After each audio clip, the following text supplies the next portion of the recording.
తెలుగువాడైన భారత ప్రధానమంత్రి స్వర్గీయ పివి నరసింహారావు గారికి కేంద్ర ప్రభుత్వము భారతరత్న అవార్డు ఇచ్చినందుకు తెలుగు ప్రజలుగా మనం అందరం కూడా ఆయనకు సంతోషము అభినందనలు వ్యక్తం చేస్తూ, ఆయన 14 భాషల్లో అనర్గళంగా మాట్లాడే ఒక గొప్ప వ్యక్తి తెలుగువాడైన కారణంగా మనకు ఆయనకు ఎక్కడున్నాడు మనము స్వర్గంలో ఉన్న మనం ఆయన్ని అభినందిస్తూ వారి కుటుంబ సభ్యులందరికీ కూడా మనం అభినందనలు తెలియజేస్తున్నాం. మన గౌరవ ముఖ్యమంత్రి గారు జగన్మోహన్ రెడ్డి గారు 4 సంవత్సరాల 10 నెలలు ఆయన ముఖ్యమంత్రిగా పదవీ కాలము చివరి దశలో ఇప్పుడు ప్రత్యేక హోదాల గురించి ఆయనకు గుర్తొచ్చి మరి ఆయన నిన్న మొన్నటి దినం ఢిల్లీకి పోవడం జరిగింది. 4 సంవత్సరాల 10 నెలల కాలము చివరి అయిపోయిన సందర్భంగా ప్రత్యేక హోదాల గురించి ఏదో పోయినప్పుడల్లా ప్రత్యేక హోదాల గురించి మాట్లాడుతున్నాను, ఆర్థికంగా నిధులు తీసుకొని వచ్చేదానికి మాట్లాడుతున్నాను, లేదు తెలంగాణ వాళ్ళు మనకు కరెంటు డబ్బులు ఇవ్వాల్సిన దాని గురించి మాట్లాడుతున్నానని చెప్పిన ప్రతిసారి ఆయన మీద ఉండబడిన కేసుల గురించి మాట్లాడుకునేదానికి పోయినప్పుడల్లా సాకులు ఈ మాదిరిగా చెప్పేవాడు.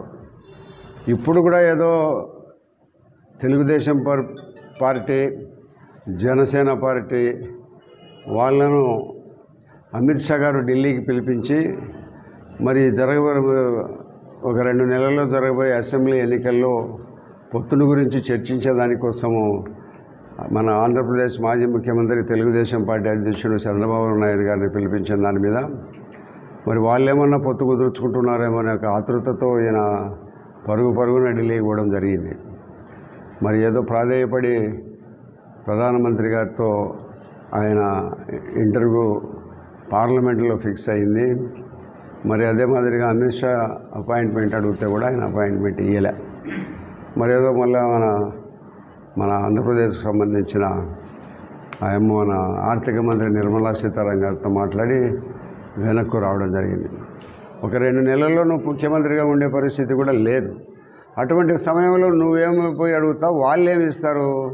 ఇంకా ఎందుకయ్యా నువ్వు ఈ చివరి దశలో వచ్చినావు, కాలం అంతా అయిపోతూ ఉంది, నువ్వేమి ఇప్పుడు ముఖ్యమంత్రిగా చేయగలిగింది ఏమీ లేదని చెప్పను కూడా చెప్పినారంటే అని బోగట.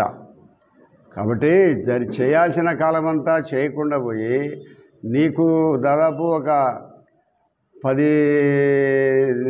5 సంవత్సరాల కాలంలో నీ మీద ఉండబడిన కేసులన్నీ ఒక్క వాయిదాకు కూడా పోకుండా ప్రధానమంత్రిని, కేంద్ర ప్రభుత్వాన్ని, అధికారులని నువ్వు అడ్డు పెట్టుకొని ఒక్క వాయిదాకు కూడా పోకుండా నువ్వు వాయిదాలు వేసుకుంటూ నువ్వు కేసులకు అటెండ్ కావడంలే.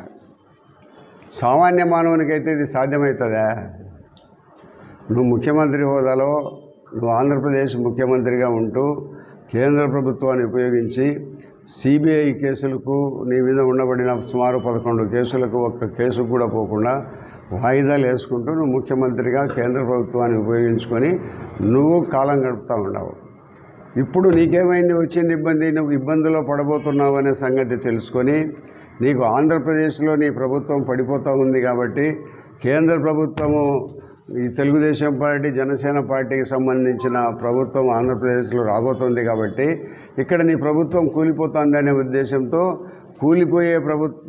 కూలిపోయే నీతో ఎందుకు మాకు అనే ఉద్దేశంతో ఎవరైతే అధికారానికి ఇక్కడ రాబోతున్నారని వాళ్ళకు సమాచారం ఉందో ఆ ప్రభుత్వంతో పొత్తు పెట్టుకోవాలని కేంద్ర ప్రభుత్వం భావిస్తూ మరి కేంద్ర ప్రభుత్వంలో ఉండబడిన ప్రస్తుత మోడీ గారి ప్రభుత్వము మన తెలుగుదేశం పార్టీ, జనసేన వాళ్ళని పిలిపించి చర్చలు జరుపుతూ ఉన్నారు. రాబోయే ఎన్నికల్లో ఇక్కడ రాష్ట్ర ప్రభుత్వంలో తెలుగుదేశం పార్టీ, జనసేన ప్రభుత్వం తప్పనిసరిగా అధికారంలోకి వస్తుంది కాబట్టి ఈయనకు ఇప్పటి నుంచే భయం పడింది.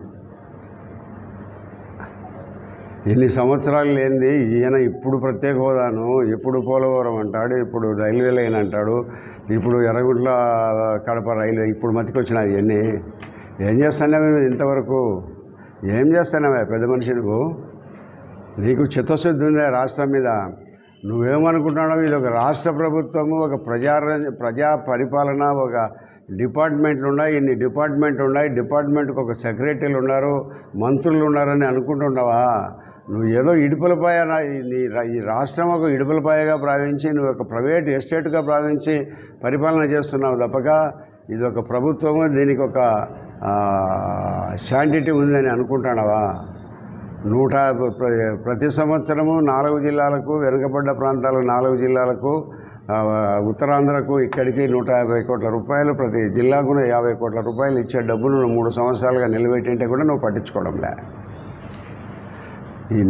ఇది ఇంతటితోనే పరిపాలన ముగుస్తుంది.